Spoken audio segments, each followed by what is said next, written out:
आज भी किसान सड़कों पर हैं। किसान कहते हैं कि दुष्यंत चौटाला हमारे साथ नहीं है। डिमांड है कि दुष्यंत चौटाला अपना समर्थन वापस क्यों नहीं लेते। इस दिन आपके दाने का उचित दाम आपको नहीं मिलेगा, सबसे पहले इस्तीफा देने का काम मैं करूंगा। ये दुष्यंत चौटाला आज अगर विपक्ष में होते तो फिर भी आप इस बिलों का समर्थन करते।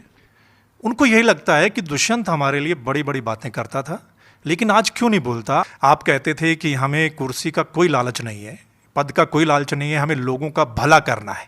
लोग कहते हैं कि यहाँ काम उल्टा हो गया है कि दुष्यंत को पद का लालच है, कुर्सी का लालच है, लोगों का भला वो जाए भाड़ में। ये दुष्यंत के पास जो महकमे हैं घोटाले वहीं क्यों मतलब नजर आते हैं। आपके चाचा कहते हैं शराब घोटाले में सीधा सीधा हाथ दुष्यंत चौटाला का कि जो अभय है वो सत्य है। वो जो कहते हैं कि डंके की चोट पर कहते हैं और दुष्यंत चौटाला झूठ बोलते हैं। अनिल विज के साथ कैसे संबंध है आपके? होना चाहिए। आप कहते हैं लाठीचार्ज हुआ पूरी दुनिया ने देखा, तो फिर अनिल विज मना क्यों करते हैं? अब वो चीज मैं क्यों किसी टकराव की ओर लेकर जाऊं? कहीं ऐसा तो नहीं कि बबली को रोका जा रहा है कि सुभाष बराला उनके काम नहीं होने देता? सिस्टम में इतना भ्रष्टाचार है कि आज भी थैलियां चल रही हैं वहां पर। क्यों नहीं ये सब मामला निपटा दिया जाए? तो कहीं उनकी ये ख्वाहिश तो क्या हर सवाल का जवाब कैमरे पे देना है? और क्या पत्रकार सरकार बनाएंगे? इस वक्त सिर्फ एक ही बात लोगों को दिखाई दे रही है, या जो हो रहा है वो है किसानों का आंदोलन। आज भी किसान सड़कों पर है, आज भी जाम हो रहा है। इससे पहले आपको पता है कि किसान जब पीपली में कुछ रैली कर रहे थे तो लाठीचार्ज हुआ। तो उसके बाद जो रिएक्शन आया है किसानों का, वो बीजेपी पे कम आया है, आप पे ज़्यादा आया है कि आपको ज़्यादा टारगेट किया गया है। किसान कहते हैं कि दुष्यंत चौटाला हमारे साथ नहीं है, दुष्यंत चौटाला सरकार के साथ हैं। मतलब वो हमारे साथ क्यों नहीं है जो चुनाव से पहले हमारी बात करते थे। सर मित्र जी, जहाँ बात अध्यादेश के विरोध की है, एक भ्रम फैलाया जा रहा है कि एमएसपी खत्म कर दी जाएगी। ठीक है। मैं आपको इंश्योर कर सकता हूँ कि जब तक हम फार्मर को एमएसपी देंगे भी और उस पर एक एक दाना उसका प्रोक्योर करेंगे, तब तक मैं किसान के लड़ाई को लड़ता रहूँगा। जिस दिन एमएसपी बंद कर दी जाएगी, मुझे नहीं लगता कि मैं इस पद पे बैठने लायक भी हूँगा। एमएसपी तो जिक्र ही नहीं किया उन्होंने, लिखी नहीं बीच में। आज के दिन एक चर्चा और एक भ्रम फैलाया जा रहा है कि एमएसपी को समाप्त किया जा रहा है, और किसान की ये मांग है कि हमारा दाना जो है वो एमएसपी पे प्रोक्योर किया जाए। और ये चीज़ श्योरिटी के साथ मैं कह सकता हूँ। अभी 1 तारीख से हमने केंद्र को पत्र भी लिखा है कि हमें 25 से परमिट किया जाए कि हम प्रोक्योरमेंट शुरू करें, प्रोक्योर करेंगे। और पहली बार है कि मक्के को भी प्रदेश के अंदर एमएसपी पे प्रोक्योर किया जाएगा। प्रधानमंत्री साहब ने कहा कि हम एमएसपी रहेगी, कृषि मंत्री केंद्रीय मंत्री उन्होंने कहा कि एमएसपी रहेगी। तो फिर ये एक लाइन लिखने में हर्ज क्या है? उन 3 अध्यादेश में लिख दीजिए ना। किसानों की यही डिमांड है कि आप लिखित में दें, क्योंकि ऐसे वादे तो हमने बहुत पहले सुन रखे हैं कि चुनाव से पहले पता नहीं मोदी साहब ने क्या क्या बोला था, इसलिए यकीन नहीं है हमें तो लिखित में दे दीजिएगा। सर मित्र, मैं पहली चीज़ तो आपसे पूछना चाहूँगा कि ये 3 जो ऑर्डिनेंसेस अब बिल में कन्वर्ट होके और शायद आज राज्यसभा में पारित भी हो गया हो जी, आपने इन तीनों को पढ़ा है? मैंने पढ़ा नहीं, लेकिन मैंने जो एग्रीकल्चर एक्सपर्ट हैं देश के सबसे बड़े, मैंने उनसे बात की तो उन्होंने कहा कि किसान एक ही बात चाहते हैं। किसान चाहते हैं कि एमएसपी जो है वो कानूनी अधिकार बना दिया जाए। बेशक एक अलग ऑर्डिनेंस लेकर आए या इसी में ही एक लाइन ऐड कर, सिर्फ चक्कर ये। आपसे यही चीज़ पूछना चाह रहा हूँ कि डे टू डे इस पर रिपोर्टिंग चल रही है, फार्मर्स को भी बारी बारी ये चीज़ बताई जा रही है जी, मगर तीनों अध्यादेश का क्या विचार है वो कोई नहीं चर्चा करता। पहली चीज़ है कि जो एग्रीकल्चर प्रोड्यूस मार्केट कमेटी है, एपीएमसी, इसको ओपन कर दिया जाए। ठीक है। मैं ऐसे ज़िले से आता हूँ, या मेरी कॉन्स्टिट्यूएंसी ऐसे ज़िले में है जहाँ पर कॉटन होती है। ठीक है। अगर कोई उचाणा से कॉटन सिरसा में बेचना चाहे कि उसको रेट फालतू मिल रहा है, वो बेच नहीं सकता था। उसको उचाणा की ही मंडी में कॉटन बेचनी पड़ती थी, नहीं तो ट्रांसपोर्टेशन के तो मैं ईटीओज गाड़ी रोक लिया करते थे, और 4% उसको मार्केट फीस देनी पड़ती थी। इस एक्ट के बाद उचाणा का आदमी भी सिरसा की जिनिंग मिल के अंदर अपनी कॉटन छोड़ के आ सकता है और उसको कहीं भी टैक्स देने की जरूरत नहीं। अगर वो चाणा की मंडी में बेचेगा तो उसको 1% टैक्स देना पड़ेगा, ठीक है, जो इस एक्ट से पहले 4% था। और तब था कि कोई भी प्रोड्यूस अगर बिकेगी तो उसको मार्केट कमेटी को और रूरल डेवलपमेंट फंड को 2 और 2% 4% टैक्स देना पड़ता था। एक चीज़ तो ये है। दूसरी है एसेंशियल कमोडिटीज़। ठीक है, पहले किसी भी चीज़ की होल्डिंग पे बैन था। अब जो स्टेट निर्धारित चीज़ें होंगी उनको छोड़कर आप किसी भी चीज़ को होल्ड कर सकते हो। आज भी हरियाणा प्रदेश में 23 चीज़ें मेरे ऑफिस में आने से पहले एसेंशियल कमोडिटीज़ में डली हुई थी, और सैनिटाइज़र और मास्क को कोविड के अंदर हमने डाला 25 चीज़ें हैं। 25 को छोड़ के अगर कोई 1 लाख टूथब्रश होल्ड करना चाहे, क्या हम उस पर बैन लगा सकते हैं? उसको ये लिबर्टी देने का काम किया है। और तीसरी है कॉन्ट्रैक्चुअल फार्मिंग। ठीक है, अब उसको सिंप्लीफाई किया है कि अगर कोई इस तरह की कॉन्ट्रैक्चुअल फार्मिंग कराता है तो आपके पास एसडीएम लेवल पर एक कमेटी है जो 1 महीने में इस पे फैसला करेगी।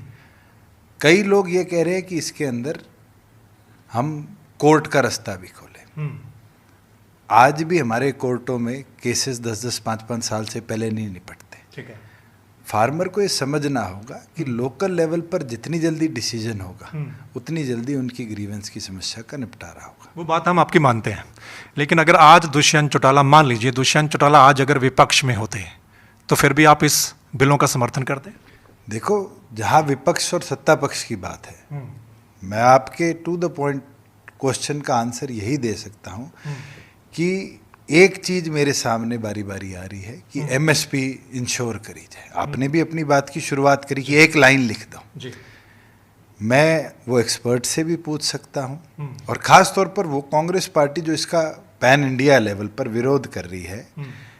ये जो तीनों अमेंडमेंट्स हैं, मेरे पास तो कल ही रिपोर्ट आई कि भूपेंद्र सिंह हुड्डा के हस्ताक्षर करी हुई एक कमेटी ने, जो 4 मुख्यमंत्रियों की थी, मनमोहन सिंह को सौंपने का काम किया। इस पूरी रिपोर्ट के अंदर कहीं भी एमएसपी के ऊपर कभी चर्चा नहीं करी गई। एमएसपी फिक्स करी जाती है मिनिमम सपोर्ट के लिए, और इन टर्म्स कि अगर सरकार के पास किसी चीज़ की कमी हो तो उस प्राइस पर हम प्रोक्योर करें, खरीदें। आज ट्विटर पे ट्रेंड कर रहा है कि दुष्यंत समर्थन वापस लो। जब से हरसिमरत कौर बादल ने इस्तीफा दिया है तो हरियाणा में ये बड़ी चर्चा है और डिमांड है कि दुष्यंत चौटाला अपना समर्थन वापस क्यों नहीं लेते, क्यों नहीं वो किसानों के साथ खड़े हैं? मतलब क्या उनको कुर्सी प्यारी है?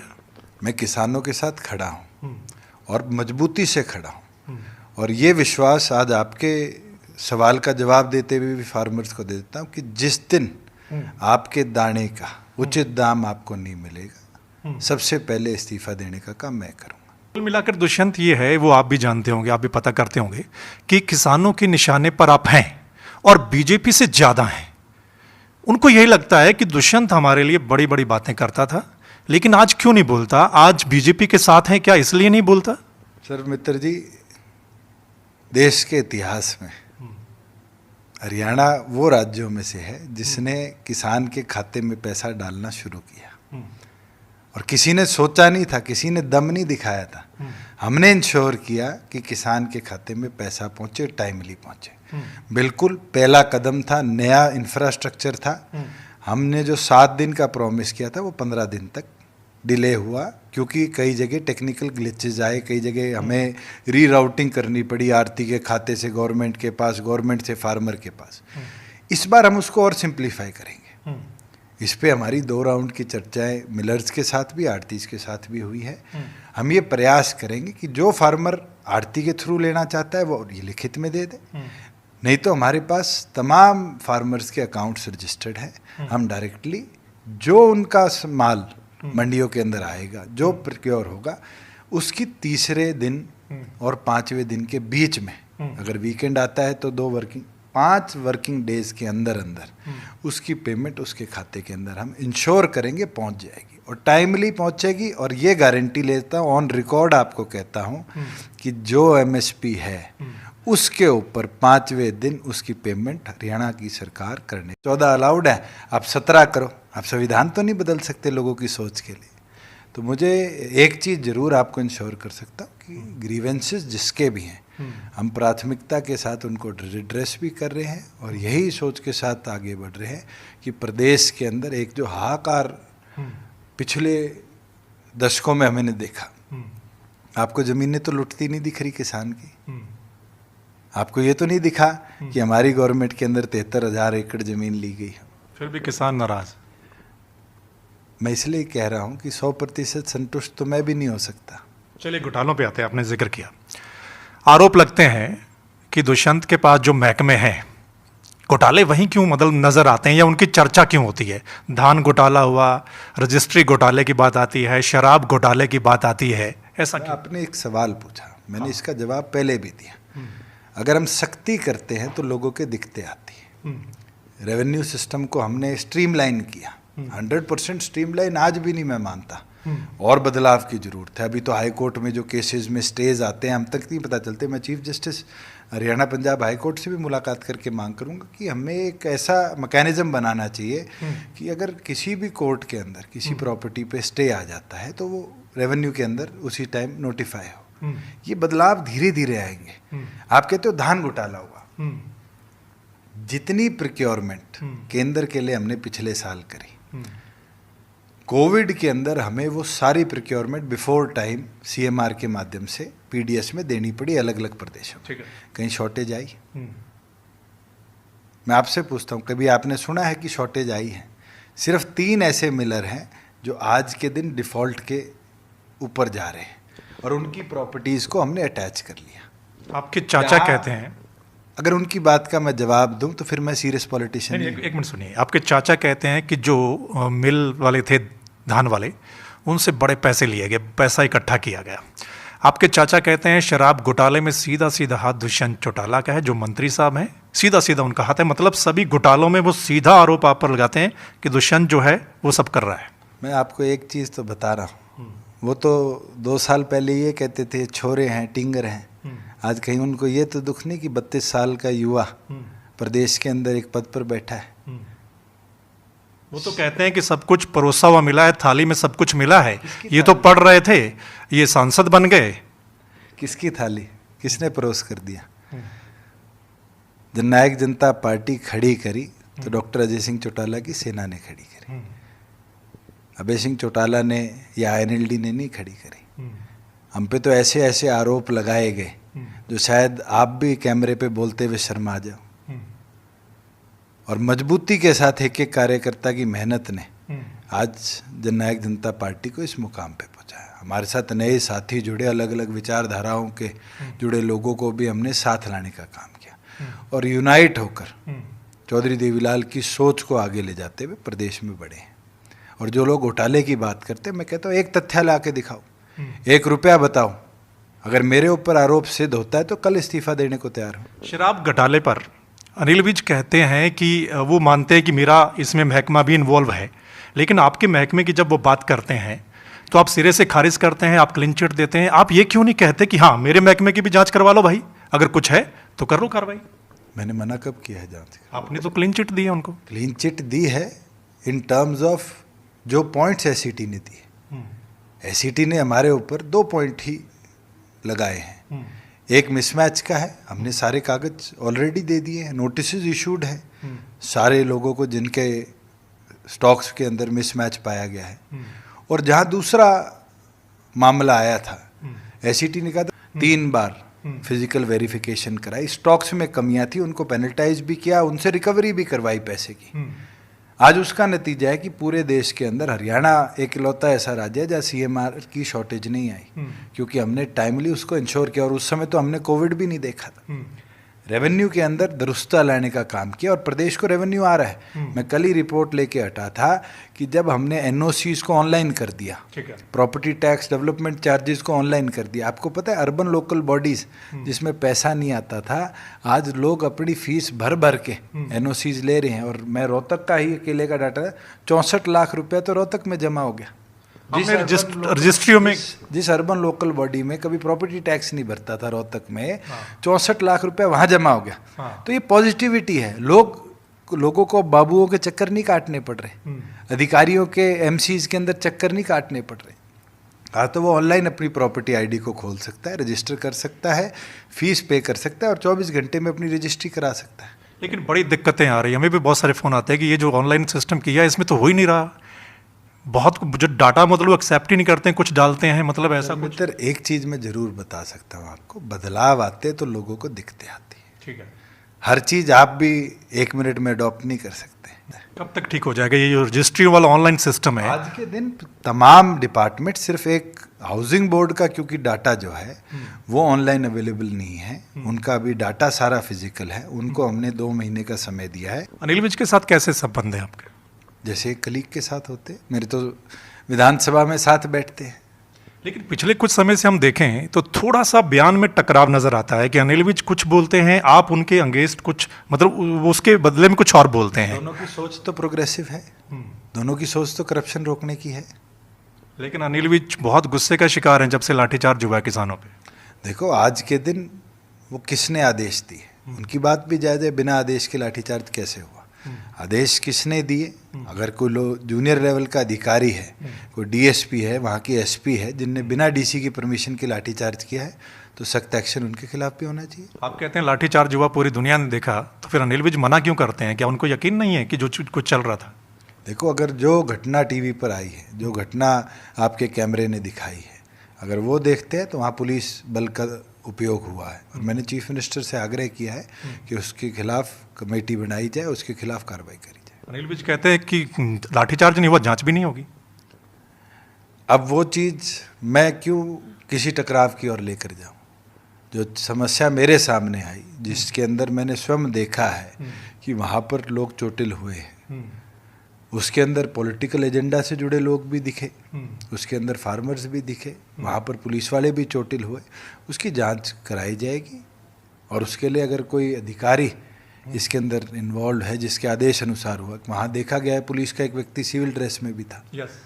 अगर वो नॉन परमिसिबल है पुलिस ड्यूटी के अंदर कि बिना वर्दी के वो हो सकता है, तो डीजीपी उसको इंक्वायर करेंगे। उसके बाद किसानों पर मुकदमे दर्ज होते हैं और बाकायदा 307 लगा दी जाती है कि जानलेवा हमला पुलिस वालों पर किया गया। इससे किसान और ज़्यादा नाराज़ हो गए।